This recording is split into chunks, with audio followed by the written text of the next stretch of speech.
Hello everyone, this is Jimmy Cultist, back again with another logic tutorial concerning dreams. However, I want to make a few announcements or statements. Recently, we've had a lot of requests from people talking about certain mechanics they want covered, and we'd like to stipulate that certain things, we've got to figure out how to organize them and fit them into a video, and people are requesting how do I climb a cliff and have, a third-person camera on my back shooting small flying gnats, and these are all good ideas and whatnot.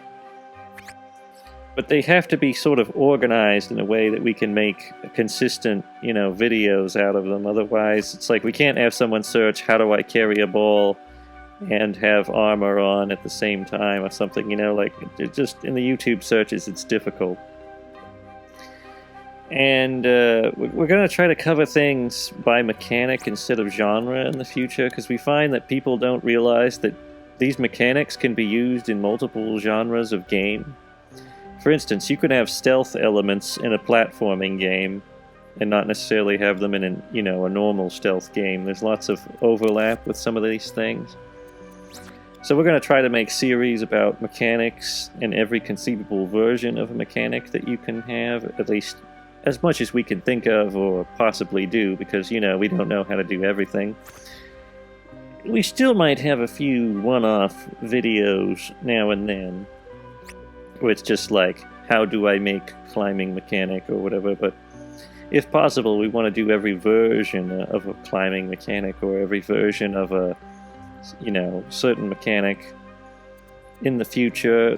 We're still working on it, just trying to find a good way to organize things so that people can easily find what they want and get the knowledge they need. Another thing we want you to keep in mind is that what we make can be applied to a game, and you kind of have to think he's making this for a certain type of game, but maybe I can apply it to my game if they overlap. If I'm making a menu for a platformer, you could put it in your shooter. It still works. It's a menu mechanic. They work in multiple types of games. So just keep that in mind, when you're looking at our videos and searching for relevant information. I know it's kind of difficult because things are not very well organized on the channel, but we're hoping to fix that up, make it a bit easier on people. Anyway, with that out of the way, we are covering a menu mechanic today, partially inspired by a request.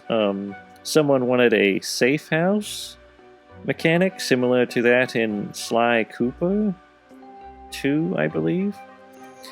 And we are going to be making a menu which could be applied to that situation. We aren't exactly making a safe house, but we will be covering everything to do with menus that we can think of, and possibly we will cover how to enter a menu from the overworld and things like that, but we're still figuring out how we want to organize it. But it was a good request. So let's go ahead and get down to business on how to make a menu. It's a fairly simple routine, I would say. Just stamp out a sculpt, stamp shape, grid snap. You could put it on mirror, you don't really have to. But just to be neat about things. And reduce detail, because it's not really going to be, used for anything. And you don't really need to do this stuff, that's just my personal preference. Make it non-collidable though, that is necessary, and make it invisible. I took the liberty of using some assets that I've already made myself for a game that I was working on previously.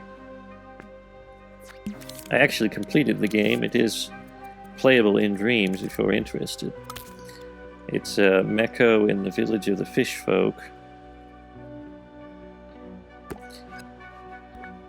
And I just wanted something more visually appealing than what we normally work with, which is, dull, basic blue puppets and whatnot. I want an actual menu that gives you an idea of what you could accomplish. But this is going to be our little menu cube.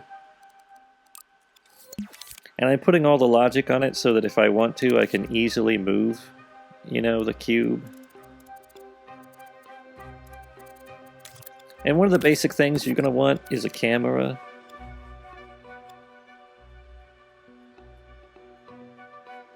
Probably with some kind of nifty angle, you know, that's good for a menu, so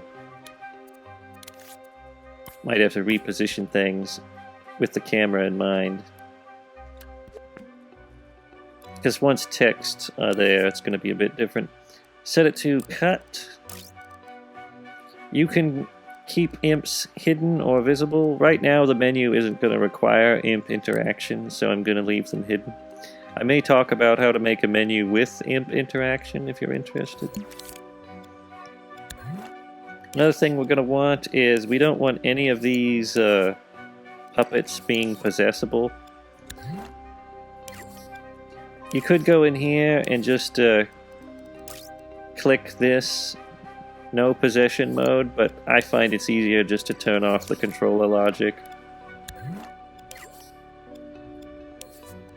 It's quicker, that is.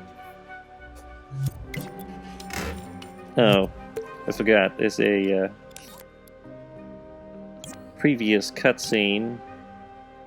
Since this is a remixed scene, I have some old logic in here that needs deleting.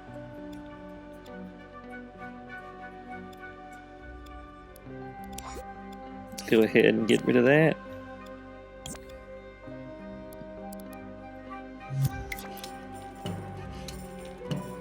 But that's a good setup for a menu, I'd say.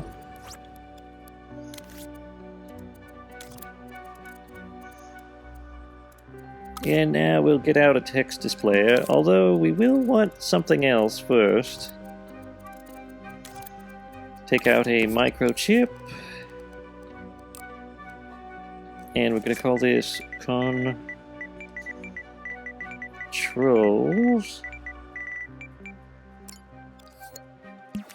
And we'll want another microchip. Actually, we may call this controller,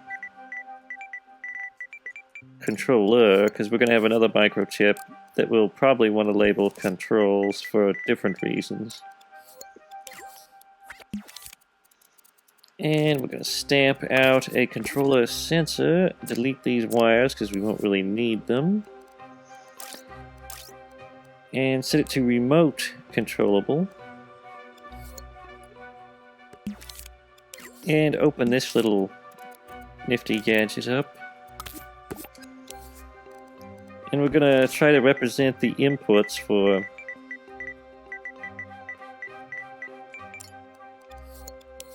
our controller. The reason why I'm making them separate is because usually when you're constructing a menu, you want the ability to turn certain inputs on and off at your whim, depending on, you know, necessity. So that will be required. We may not need all of these, but, you know, if we're going to make future videos using this same template, we might want to keep that in mind.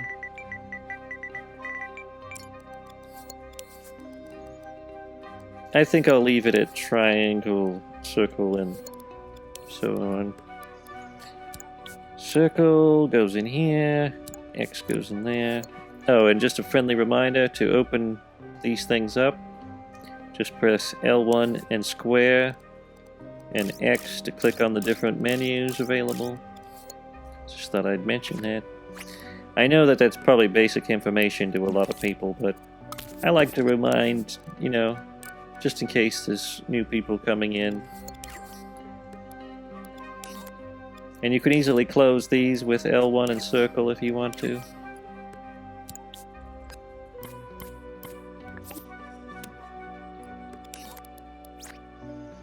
Okay, we'll call this primary, since it's the primary button. At least that's what I call them anyway. Other people might have their own ideas about what they're titled. And we'll call this one the D-pad.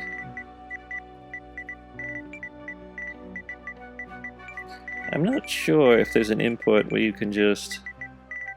Yep, you can do that. Don't have to call it anything, you can just clearly label it. And we'll stamp out a bunch of these things. Nodes, that is.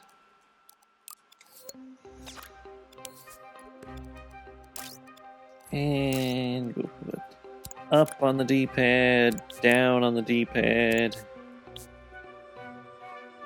left and right. That should do nicely.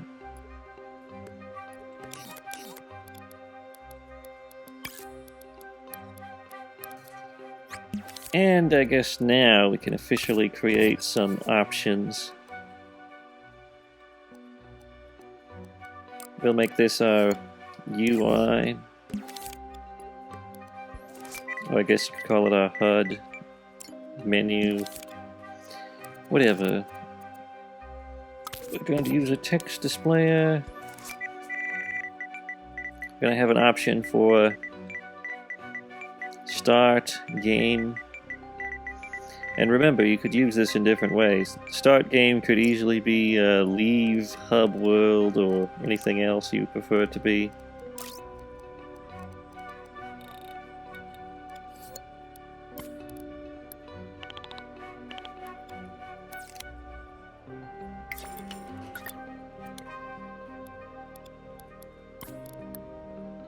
Move this over a bit.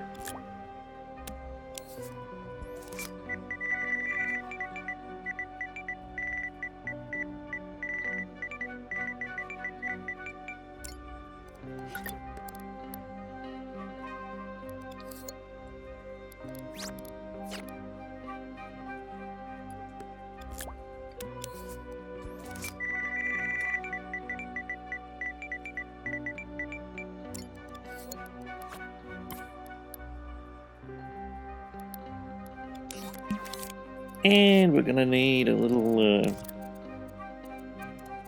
selector so that we can get our options clearly, you know, ready. And we'll connect circle to this node here, which we will label select.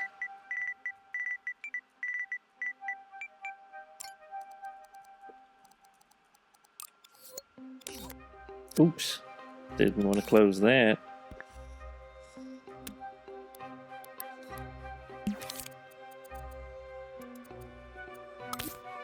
And we'll take out another selector, put this in the B port, and rename this to cancel.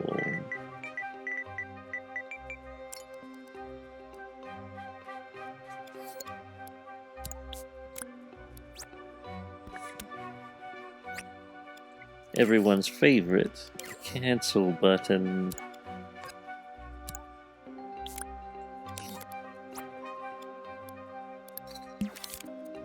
Oh, another thing we're going to do with these options is I want a method of detecting that one is selected, so I'm going to turn down the opacity to about 16%.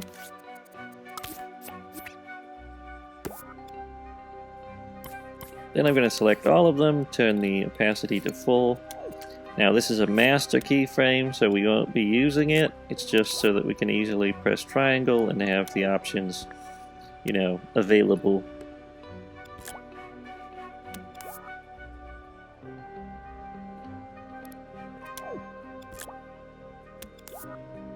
While we're in record mode, oops, made a mistake there.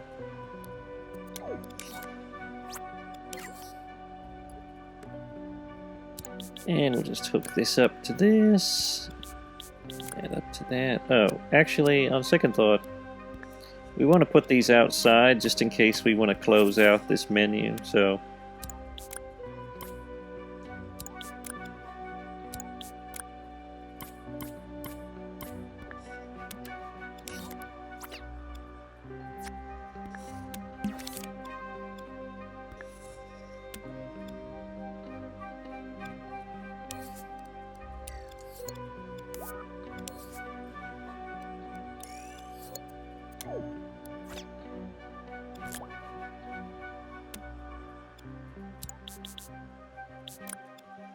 And we'll take out another selector.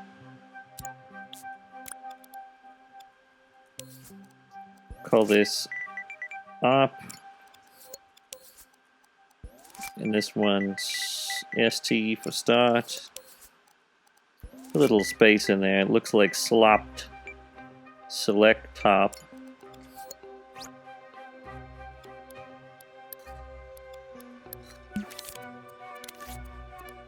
And the reason why we're doing this is because we want these little things to represent our selection of a menu. Now for start, you're not really going to be going anywhere. You probably just instantly be leaving the level. So we'll take out a timeline.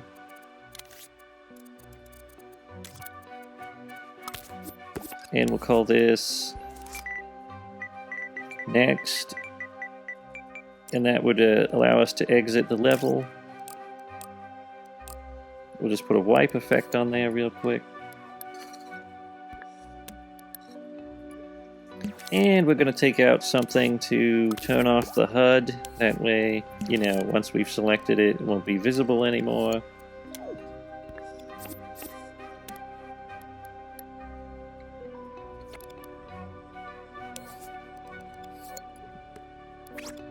We also might want to shut off this so we can't select any other options.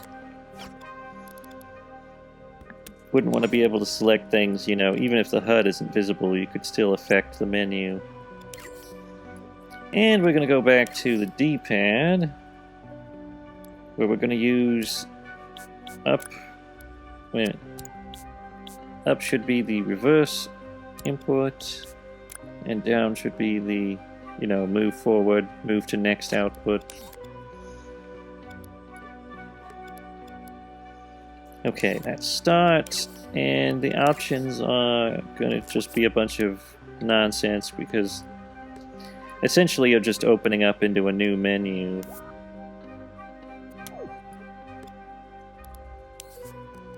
So we'll make it sound.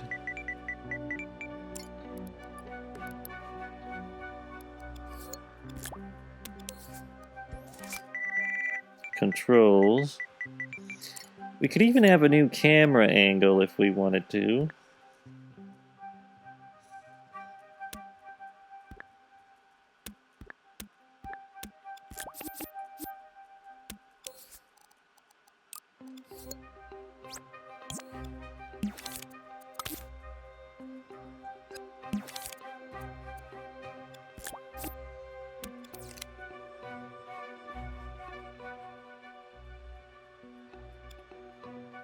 I don't really think this is the most interesting options room, but it's just for demonstration purposes. And we might actually have it set to blend, and I might go back and set this one to blend. And to hide the fact that it's set on blend, we're going to have a timeline just sitting right here with a wiper, so that when you come into the menu, you won't really see anything, but it will hide the transition time of the blend. Yeah, we better fix that. We've got too many options selected with that one. Add more ports. Select it like so.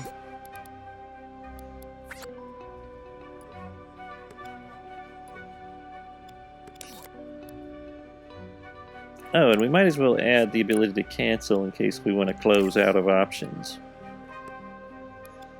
We'll also be adding, go in here. This is basically our start, you know. Recorder set to loop, that's good.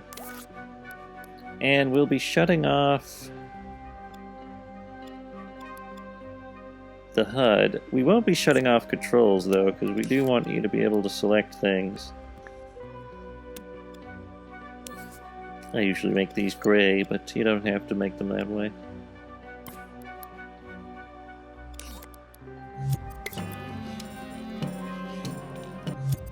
Seems something is... oh yes.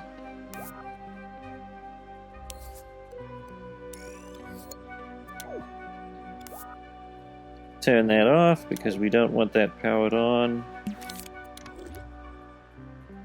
Basically, you only want them powered on when the select keyframe is active.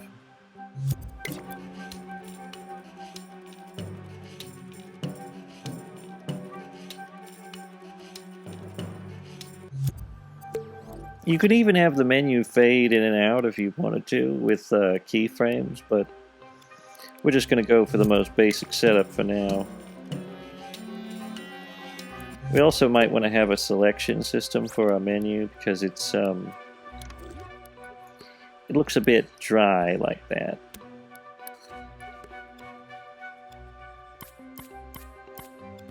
Let's just move this over here. This will be our options. Now I could have it, you know, inside this chip, but the reason why I'm not is because I want the ability for, you know, the ability to close the thing. Also, I'm going to go ahead and press triangle since this previous keyframe is still hooked up to these.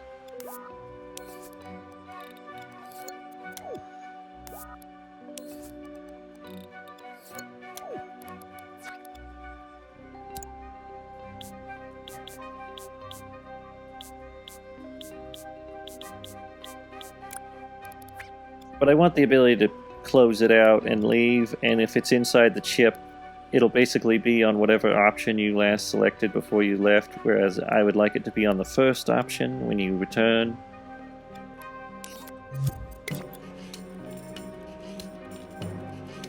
Oh, and something is pressing start on game, which we don't really want. Be sure to go into these keyframes, make sure that they are not selecting something you don't want.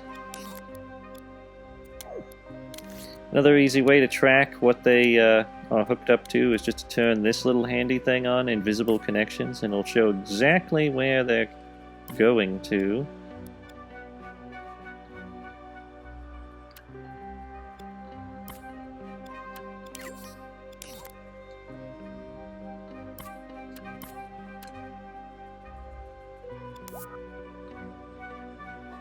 Now we don't want that. Otherwise, you know, you could end up with a problem.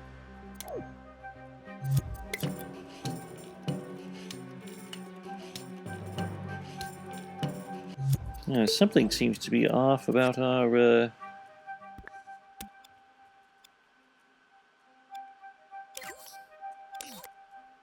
Oh yes, we haven't hooked up the D-pad yet.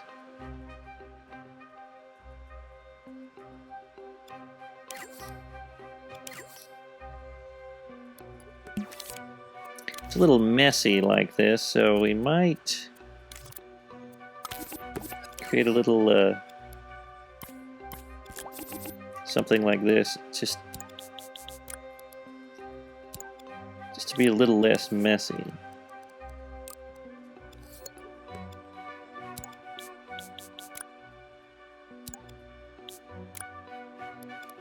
Actually, we might want to reverse these.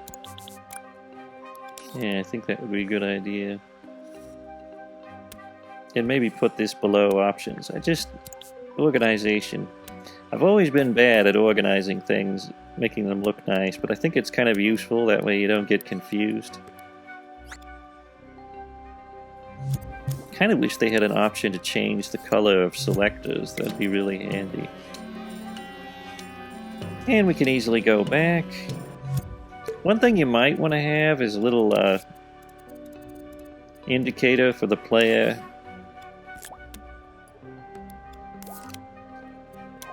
Just something to tell them that you can exit out.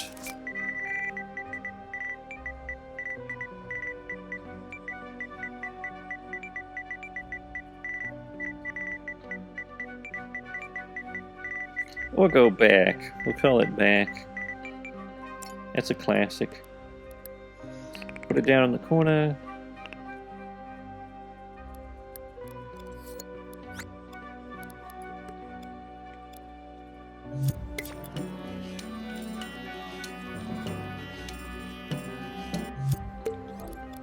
Actually, you might want to put it outside of the HUD, that way it will be visible everywhere.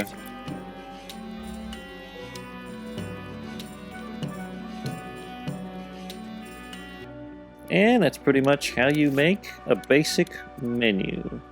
Oh, you could also have selection sounds. It doesn't have to be so dry, so let's see if we can get something. Maybe we've got one on...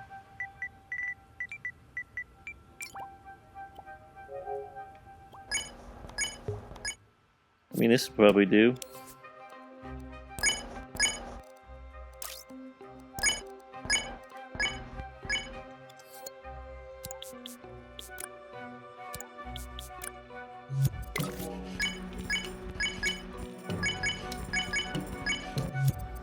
A little touch, just a little touch of, you know,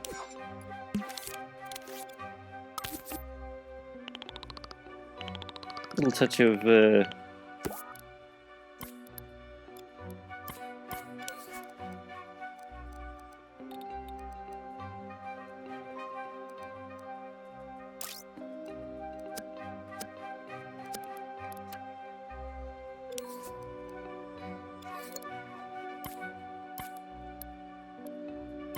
just to make things look a bit better.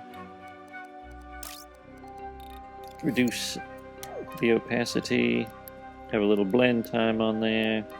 You can move this with R2 in case you're interested. Or start game is still showing up, so what can we do about that? Can turn this off.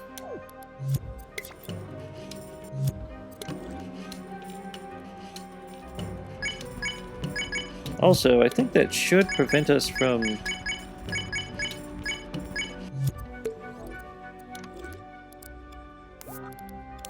If we turn this off, we won't be able to select anything until it's loaded in.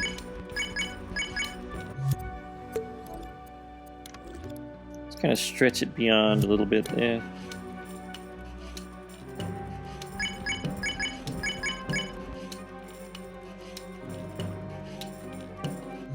And if you wanted, you could do the same thing with the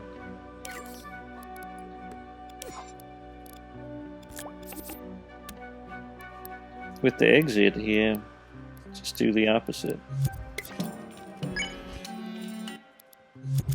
Anyway, that's all we're going to be doing, so hopefully you found this helpful. And that's all for now. Here are the names of all of our lovely cult supporters. Many thanks to all of you. If you'd like to get your name in those credits, check the link in the description and head over to our Ko-fi. You can become a cultist neophyte to become credited at the end of our video, or you can become an acolyte to gain early access to videos in addition to credit. Now, if you aren't in the mood for membership, you can always leave a one-time tip. If you enjoyed this video and are not already subscribed, consider hitting the subscribe button down below. And maybe give us a quick like, both options are free. Also, don't forget to ring the notification bell so you will always be notified when new videos come out. If you have any thoughts, questions, or suggestions, leave them in the comment section. Or if you just want to let out your pent-up rage, give us some smack talk. Until next time, goodbye.